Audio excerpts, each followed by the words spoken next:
Hello students कैसे हो आप। उम्मीद करती हूँ बहुत ही अच्छे होंगे और खुश होंगे।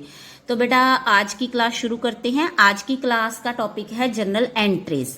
तो बेटा जर्नल एंट्रीज के टॉपिक को समझने के लिए हम रूल्स ऑफ डेबिट और क्रेडिट को समझेंगे। तो बेटा जैसे कि आपको पता है कि डेबिट और क्रेडिट के रूल्स हमने दो अप्रोचेस के अंडर किए हैं, ट्रेडिशनल अप्रोच और मॉडर्न अप्रोच।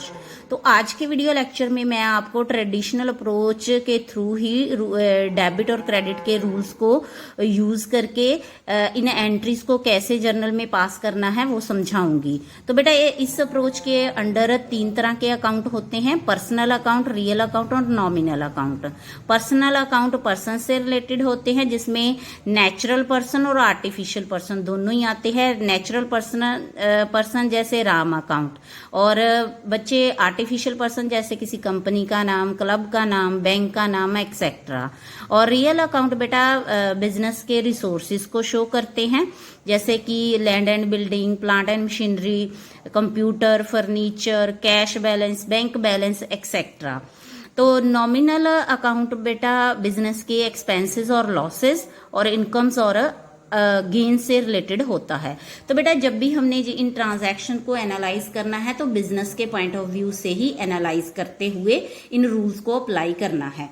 तो इसके लिए बच्चे हमें इनके रूल्स के बारे में पता होना चाहिए। तो बेटा पर्सनल अकाउंट के लिए रूल क्या है कि जो भी पर्सन रिसीव करेगा, कोई कुछ भी रिसीव करेगा उसको हम डेबिट करेंगे, और जो पर्सन कुछ पे करेगा उसको हम क्रेडिट करेंगे। तो रूल क्या बनता है, डेबिट द रिसीवर और क्रेडिट द गिवर।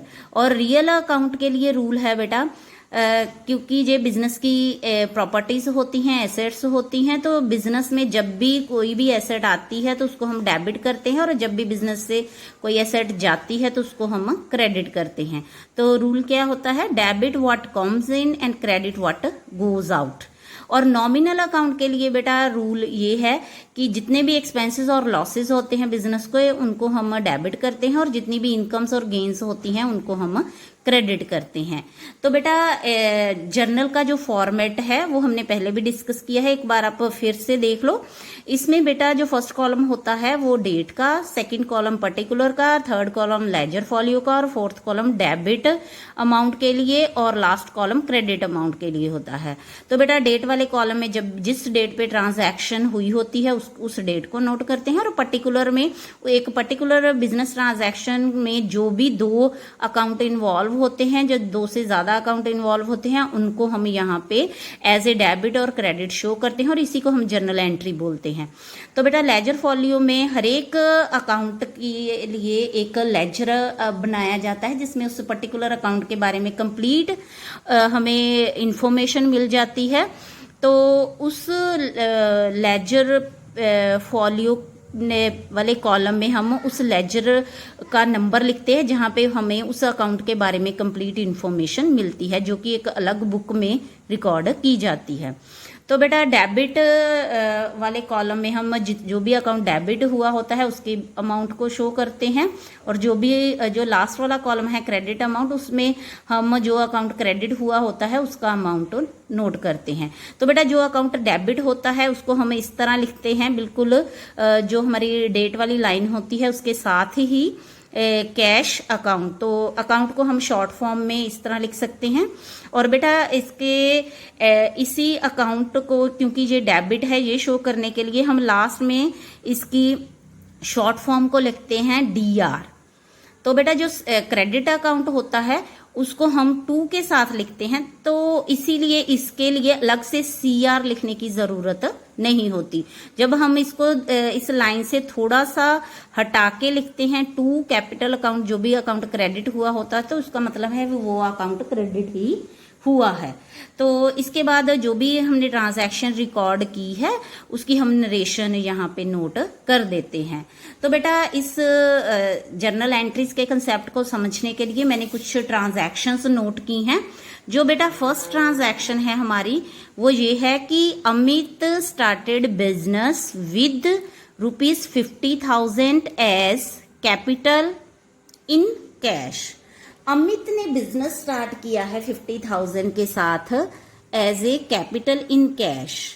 तो बेटा हमें इस ट्रांजैक्शन को बिजनेस के पॉइंट ऑफ व्यू से एनालाइज करना है। तो एक हमारे पास बेटा बिजनेस है, तो एक ऑनर है। ऑनर बेटा ये दोनों ही अलग अलग हैं हमारे लिए, हमें इनको सेम एज्यूम करके ट्रांजैक्शंस नहीं करनी है।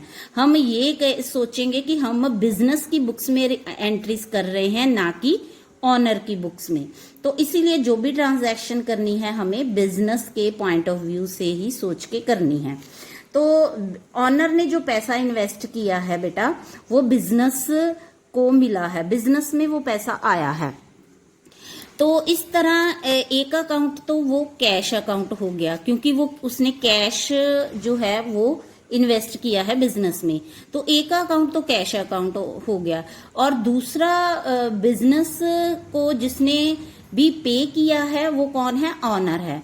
तो ऑनर जो भी बिजनेस के साथ बेटा ट्रांजैक्शन करेगा उसको हम उसके नाम के साथ नहीं बल्कि कैपिटल अकाउंट के साथ रिकॉर्ड करते हैं। तो बिजनेस में बेटा एक तो कैश अकाउंट, इस ट्रांजैक्शन को एनालाइज करके हमें ये पता चला है कि एक तो इस ट्रांजैक्शन में कैश अकाउंट इन्वॉल्व है और दूसरा कैपिटल अकाउंट। बिजनेस में कैश आया है और पे किसने किया है? ऑनर ने किया है, तो उसके लिए हम कैपिटल अकाउंट को नोट कर रहे हैं। अब बेटा इस ट्रांजैक्शन में जो दो अकाउंट इन्वॉल्व हैं इनमें कौन सा अकाउंट डेबिट है और कौन सा क्रेडिट है, ये कैसे हम एज्यूम करेंगे? तो बेटा क्योंकि कैश हमारी एसेट है, हमारा जो है बिजनेस के लिए रिसोर्स है, तो इसके लिए रूल क्या होता है कि डेबिट व्हाट कम्स इन, जो भी बिजनेस में आता है उसको हम डेबिट करते हैं। तो फिर कैश क्या हो जाएगा बेटा? डेबिट। तो कैपिटल अकाउंट क्योंकि बेटा ऑनर से रिलेटेड है तो पर्सनल अकाउंट है, ये ऑनर से रिलेटेड अकाउंट है तो ये पर्सनल अकाउंट है। तो पर्सनल का रूल हमारे पास क्या है कि क्रेडिट द गिवर, जो भी पर्सन कुछ पे करता है उसको हम क्या करते हैं? क्रेडिट। तो इसीलिए यहाँ पे जो कैपिटल अकाउंट है बेटा वो क्रेडिट हो जाएगा। तो इसकी हम रिकॉर्डिंग कैसे करेंगे जर्नल में? Cash account debit to capital account. तो क्योंकि ये आम पर्सन को ये समझ नहीं आएगी इसीलिए अकाउंटेंसी में इसकी नीचे हम एक्सप्लेनेशन लिख देते हैं सिंपल वर्ड्स में। ये कुछ नहीं होती, असल में जो हमारी ट्रांजैक्शन होती है उसी को हमने शॉर्ट फॉर्म में और सिंपल वर्ड्स में लिखा होता है कि क्यों ये ट्रांजैक्शन में हमने कैश को डेबिट किया और कैपिटल अकाउंट को क्रेडिट किया, वो बताने के लिए। तो आप सिंपली इसको जैसे भी लिखना चाहो लिख सकते हो, जैसे कि being the capital introduce in cash. तो ये इस वजह से ये एंट्री हमने यहाँ पे पास की है। तो ये क्योंकि ये 50,000 का अमाउंट था तो कैश भी 50,000 का ही आया था और जो गिवर था उसने भी 50,000 ही पे किया था, इसीलिए सेम अमाउंट के साथ डेबिट और क्रेडिट कॉलम में हम ये अमाउंट शो करेंगे। तो इसके बाद हमें एक लाइन ड्रॉ करनी है जर्नल में। तो यहाँ पे डेट गिवन नहीं थी तो इसीलिए मैं हमारे पास जो सीरियल नंबर थे उसी को मैंने नोट किया, और अगर डेट हो तो आपको यहाँ पे डेट शो करनी है। तो बेटा जो दूसरी ट्रांजैक्शन है वो है कि Amit introduce further capital of ₹1 lakh by cheque. तो यहाँ पे जो अमित है उसने और कैपिटल इन्वेस्ट की है बिजनेस में, तो अब उसने बेटा कैश इन्वेस्ट नहीं किया, उसने चेक के साथ पेमेंट दी है बिजनेस को। तो वो जो अमाउंट चेक के साथ वो पे करता है वो सीधा बैंक में चला जाता है। तो बैंक, एक तो इसमें बैंक अकाउंट इन्वॉल्व है, तो दूसरा क्योंकि ये अमाउंट जो है वो ऑनर ने इन्वेस्ट किया है तो इसीलिए जो दूसरा अकाउंट जो पे करने वाला पर्सन है वो ऑनर है, तो ऑनर के अकाउंट को हम कैपिटल अकाउंट लिखते हैं। तो ये सेम उसी तरह की एंट्री होगी जो हमारी फर्स्ट एंट्री थी, उसमें उसने कैश के साथ इन्वेस्ट किया था, तो यहाँ पे उसने चेक के साथ इन्वेस्ट किया है। तो एंट्री में जहां पे बेटा बैंक अकाउंट है, तो बैंक बेटा हमारा पर्सनल अकाउंट होता है, तो उसका रूल अब आपको पता ही है, debit the receiver and credit the giver. तो यहाँ पे बैंक क्या है? रिसीवर है, तो इसीलिए बैंक क्या होगा? डेबिट। तो कैपिटल अकाउंट भी पर्सनल है तो क्रेडिट द गिवर, तो कैपिटल क्या होगा? क्रेडिट। तो इसकी रिकॉर्डिंग बेटा जर्नल में हम कैसे करेंगे? Bank account debit to capital account, तो नरेशन उसी तरह होगी, being capital introduced by cheque 1 lakh के साथ। ये फर्दर, यहाँ पे आप फर्दर भी शो करोगे, जो भी ट्रांजैक्शन में इंफॉर्मेशन है उसी के साथ हम इसकी नरेशन देंगे। तो जो थर्ड ट्रांजैक्शन है उसमें अमित ने बिजनेस स्टार्ट किया है introducing capital of ₹50,000 in cash and ₹2 lakh by cheque. तो इस ट्रांजैक्शन में भी अमित ने बिजनेस ही जो है वो स्टार्ट किया है। तो एक तो वो 50,000 का कैश लेके आया है, तो एक अकाउंट बेटा कैश अकाउंट हो गया, कितने अमाउंट के साथ है 50,000 के साथ। तो दूसरा जो अकाउंट है बेटा वो उसने पेमेंट 2 लाख की चेक के साथ की है, तो इसका मतलब ये 2 लाख कहाँ जाएगा, बैंक के पास जाएगा। तो दूसरा अकाउंट हमारे पास क्या हो गया, बैंक अकाउंट। तो क्योंकि ये उसने बिजनेस स्टार्ट करने के लिए पे किया है बिजनेस को, तो ये दोनों अमाउंट हमें किसने पे किए हैं, ऑनर ने। तो ऑनर का ये जो भी अमाउंट होता है वो कैपिटल अकाउंट में जाता है, तो ये टोटल अमाउंट कैपिटल अकाउंट में यहाँ पे जाएगा। तो बेटा जर्नल में इसकी रिकॉर्डिंग हम ऐसे करेंगे, क्योंकि कैश हमारे पास एसेट है, रियल अकाउंट है, तो डेबिट व्हाट कम्स इन, इसीलिए डेबिट किया। बैंक पर्सनल है, डेबिट द रिसीवर, इसीलिए डेबिट किया। और कैपिटल भी पर्सनल है, क्रेडिट द गिवर, ये रूल अप्लाई करते हुए कैपिटल अकाउंट को हमने क्रेडिट किया। तो कैश 50,000 का था, डेबिट कॉलम में हमने 50,000 का अमाउंट शो किया, और बैंक में 2 लाख का चेक जमा किया है, तो वो बेटा 2 लाख के साथ डेबिट करेंगे, और टोटल कैपिटल जो ऑनर ने इन्वेस्ट की है वो 2,50,000 की है। तो बेटा इस तरह एक ही तरह की ट्रांजैक्शन को मैंने अलग अलग वे से यहाँ पे आपको लिख के इनको कैसे रिकॉर्ड करना है वो समझाने की कोशिश की है। तो बेटा इसी तरह ही जो नेक्स्ट हमारी ट्रांजैक्शंस हैं वो भी ऐसे ही हैं। देखो बेटा फोर्थ ट्रांजैक्शन में 10,000 हमने जो है वो बैंक में जमा करवाया है। बिजनेस के पॉइंट ऑफ व्यू से आप देखो तो बिजनेस से बेटा जो कैश गया है, तो एक कैश अकाउंट इसमें इन्वॉल्व है, तो गया कहाँ है, बैंक में गया है। समझ आ गई। डिपॉजिट ₹10,000 इन बैंक, तो बिजनेस ने बैंक में पैसा जमा किया, तो बिजनेस से क्या गया है, कैश गया है। तो गया कहाँ गया है, बैंक में गया है।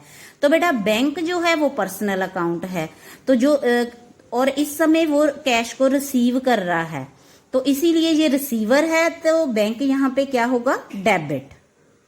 और बिजनेस से कैश जा रहा है और ये रियल अकाउंट है, तो यहाँ पे कौन सा रूल अप्लाई होगा, debit what comes in and credit what goes out. तो जहां पे जो जा रहा है उसको हमें क्रेडिट करना है, तो कैश जा रहा है बिजनेस से, तो इसीलिए यहाँ पे हम उसको क्रेडिट करेंगे।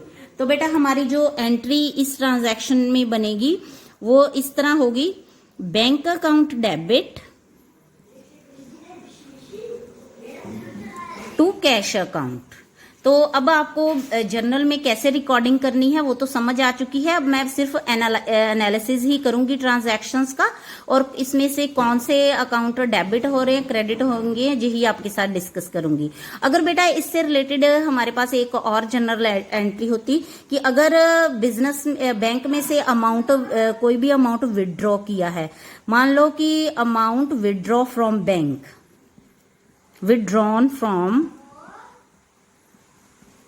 बैंक, अगर बैंक से पैसा निकालता है बिजनेस 1,000 रुपीज, तो बेटा उसकी एंट्री क्या होगी, बिजनेस ने अगर बैंक से पैसा निकाला है 1,000 का, तो उस केस में बेटा भी यही 2 अकाउंट इन्वॉल्व होंगे, पर रिवर्स सिचुएशन में कैसे, अगर बिजनेस में बैंक से पैसा निकालने पर बिजनेस में कैश आता है और बैंक उस समय गिवर हो जाता है। जब बैंक से पैसा हम निकालते हैं तो बैंक क्या होगा, गिवर होगा।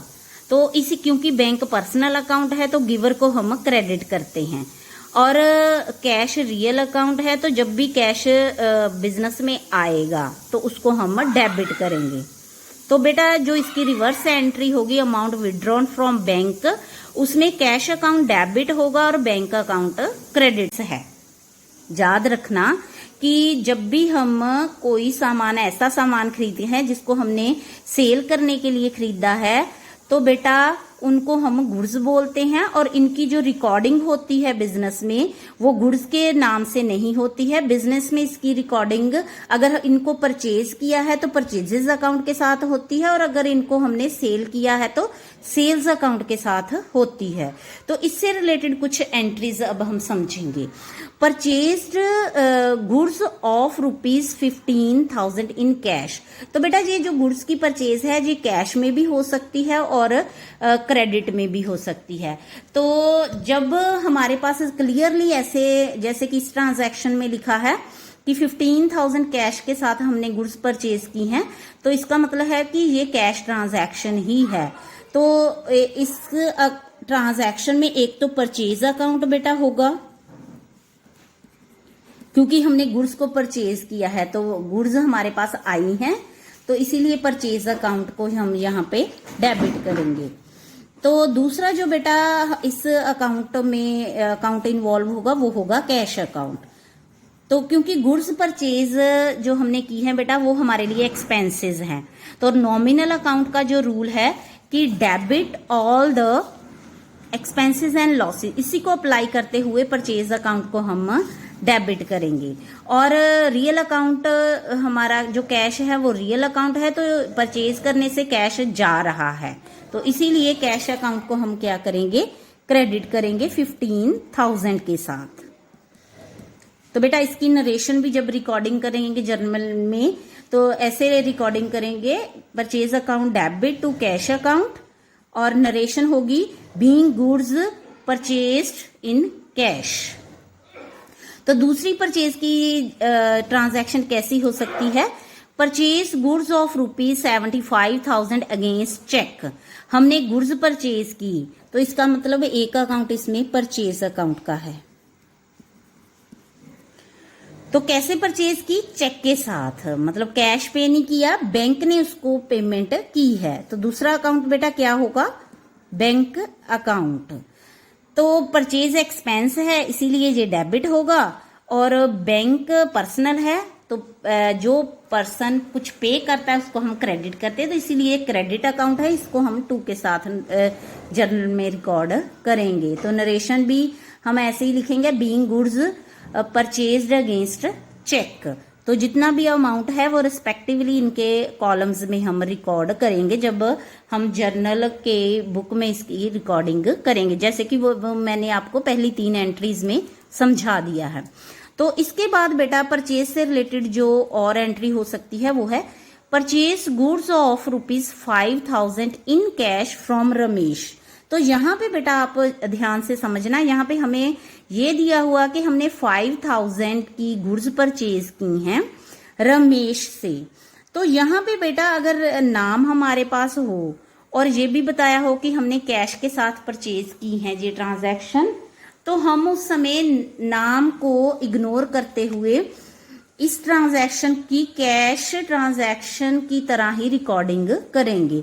तो बेटा इस ट्रांजैक्शन में भी एक परचेज अकाउंट है तो दूसरा कैश अकाउंट है,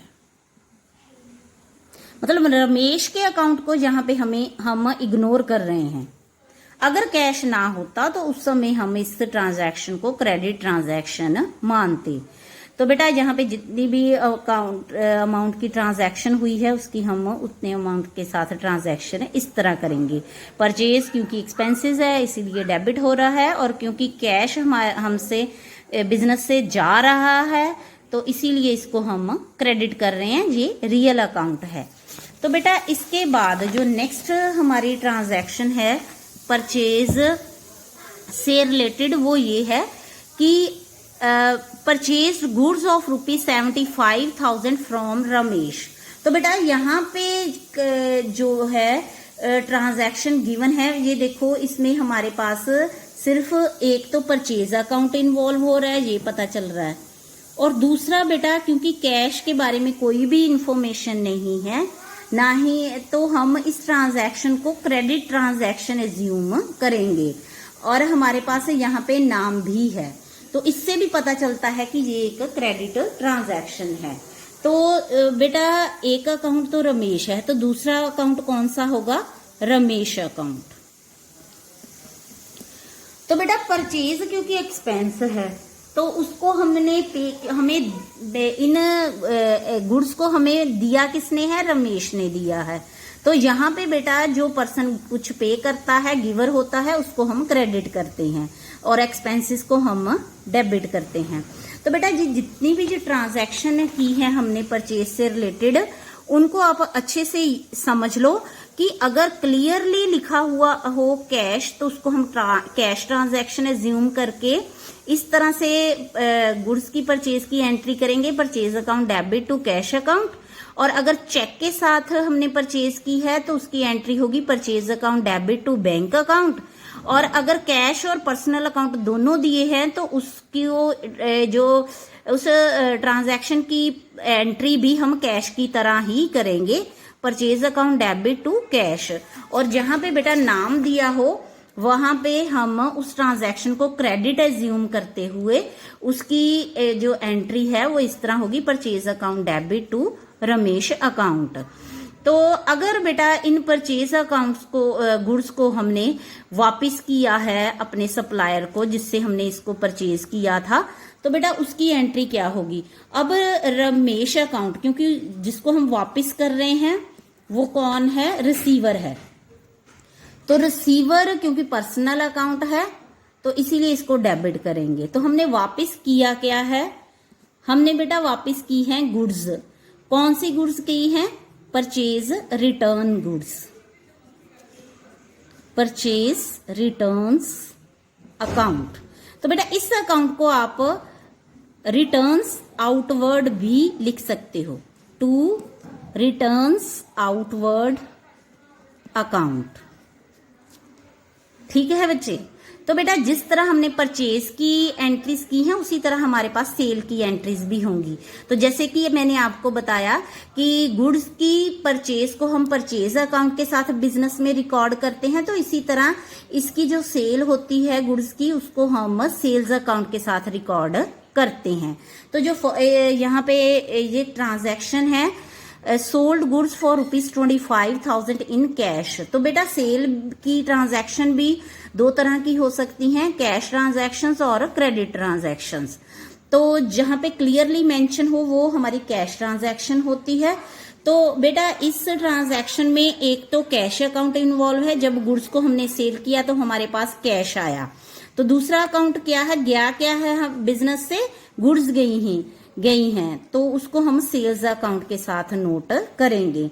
तो बेटा क्योंकि कैश रियल अकाउंट है तो डेबिट व्हाट कम्स इन, तो ये रूल अप्लाई करते हुए कैश अकाउंट को डेबिट करेंगे। तो सेल्स अकाउंट को मैंने यहाँ 2 के साथ इसीलिए बेटा नोट किया है क्योंकि जो सेल है, सेल के साथ जो भी हमारा अमाउंट आता है वो हमारी इनकम है। तो इनकम जो होती है बेटा वो हमारा नॉमिनल अकाउंट है, तो हम जितनी भी इनकम्स होती हैं उनको क्या करते हैं?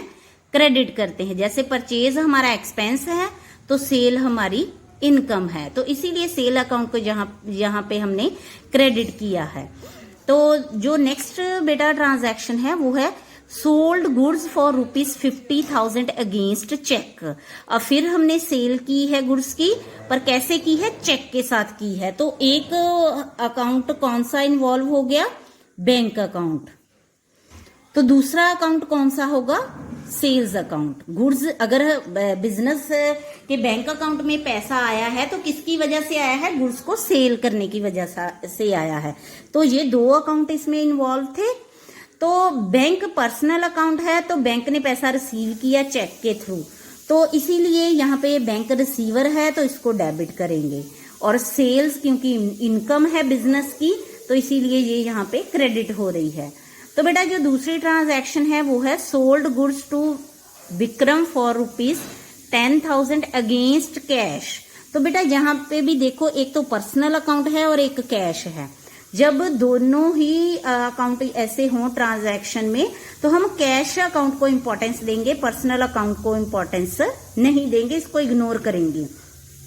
तो इसकी एंट्री भी कैश ट्रांजैक्शन की तरह ही होगी।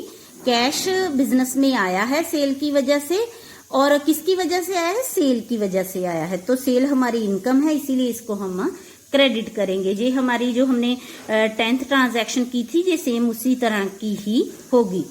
तो बेटा इसके बाद जो हमने नेक्स्ट ट्रांजैक्शन है, sold goods to Ashutosh for ₹20,000।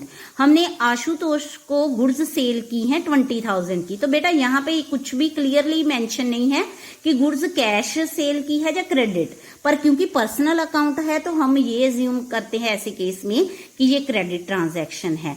तो हमारे पास इसका मतलब कैश नहीं आया इस सेल के थ्रू। इसके बाद ये जो हमने सेल की है, किसको की है? किस पर्सन ने गुड्स हमसे रिसीव की हैं? आशुतोष ने रिसीव की हैं।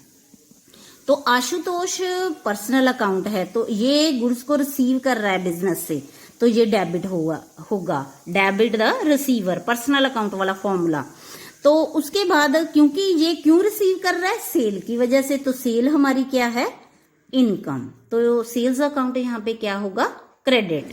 तो इसी तरह बेटा अगर हमने कोई गुड्स सेल की हैं, तो अगर हमारे कस्टमर को वो पसंद नहीं आई हैं, कोई डिफेक्ट है, तो वो हमें वापस कर सकता है। तो उस केस में क्या एंट्री होगी? तो जो भी गुड्स हमारे पास वापस आएंगी, सेल की हुई गुड्स वापस आएंगी, तो उसको दो नाम से रिकॉर्ड कर सकते हैं। तो एक तो सेल्स रिटर्न अकाउंट, और दूसरा अकाउंट हो सकता है returns inward, returns inward account. यहां पे देखो बेटा, जब हमने परचेज रिटर्न की एंट्री की थी, तो हमारे पास उस समय हमने परचेज रिटर्न को इन दो नामों के साथ क्रेडिट किया था, परचेज रिटर्न अकाउंट डेबिट और रिटर्न्स आउटवर्ड अकाउंट। इन दोनों में से किसी भी एक नाम अकाउंट को आप यूज कर सकते हो। तो इसी तरह यहाँ पे भी आप जब भी आपकी सोल्ड गुड्स रिटर्न होती हैं, तो उनको आप इन दो अकाउंट के साथ लिख सकते हो, इनमें से किसी भी एक अकाउंट के साथ बुक्स में रिकॉर्ड कर सकते हो। तो बेटा दूसरा अकाउंट कौन ये हमें गुड्स रिटर्न कर रहा है बिजनेस को? आशुतोष। तो दूसरा अकाउंट इसमें क्या होगा? आशुतोष। तो यहाँ पे क्योंकि बेटा हमारी जो सेल्स है, सेल्स रिटर्न, सेल हमारी इनकम थी और वो डिक्रीज हो रही है, तो सेल इंक्रीज हुई थी तो हमने इसको क्रेडिट किया था। अब ये डिक्रीज होगी तो हम इसको क्या करेंगे? डेबिट करेंगे। क्लियर हो गया? सेल इनकम है और सेल अगर डिक्रीज हो रही है तो उसको हम डेबिट करेंगे। ठीक है बेटा? तो क्योंकि आशुतोष यहाँ पे गुड्स वापस कर रहा है, गिवर है, तो उसको हम यहाँ पे क्रेडिट करेंगे। तो बेटा इसी तरह जैसे कि परचेज की अलग अलग तरह की एंट्रीज को हमने समझा, इसी तरह हमने सेल की अलग अलग एंट्रीज को भी समझ लिया है। तो इसके बाद बेटा जो हमारी और दो तरह की एंट्रीज हो सकती हैं, वो एक तो है कि अगर किसी तरह का भी बिजनेस कोई भी एक्सपेंस पे करता है, जैसे कि पहले हमने गुड्स के परचेज से रिलेटेड ट्रांजैक्शन की हैं, तो इसके अलावा अगर सैलरीज, कोई बिल, कोई स्टेशनरी, कोई वेजेस पे करता है बिजनेस, तो उसकी एंट्री बेटा कैसे होगी? पे क्या किया है? सैलरीज। तो बिजनेस के लिए बेटा इसमें बिजनेस के पॉइंट ऑफ व्यू से सैलरीज हमारा खर्चा है, तो एक सैलरी अकाउंट है। तो कैसे पे किया है? कैश के साथ। तो दूसरा अकाउंट इसमें क्या आ रहा है? Cash account. तो बेटा इस ट्रांजैक्शन में ये दो अकाउंट इन्वॉल्व हो रहे हैं। तो सैलरी क्योंकि बिजनेस के लिए एक्सपेंस है, तो डेबिट ऑल द एक्सपेंसेस, तो इसीलिए सैलरी अकाउंट इस ट्रांजैक्शन में डेबिट होगा। और रियल अकाउंट है कैश, तो ये बिजनेस से जा रहा है, तो इसीलिए इसको हम क्रेडिट करेंगे। और क्रेडिट के लिए हम 2 वर्ड यूज करते हैं जर्नल में रिकॉर्ड करने के लिए। तो इसी तरह बेटा अगर हमने कोई इनकम रिसीव की है, इंटरेस्ट रिसीव्ड ₹5,000 इन कैश, तो जब भी कोई इनकम रिसीव होगी बिजनेस को, तो अगर वो कैश में रिसीव हुई है तो बेटा इसका मतलब कैश अकाउंट इसमें इन्वॉल्व है। तो दूसरा, ये किस वजह से हमें रिसीव हुआ है कैश, उसका रीजन हमें देना है, वो है इंटरेस्ट रिसीव्ड।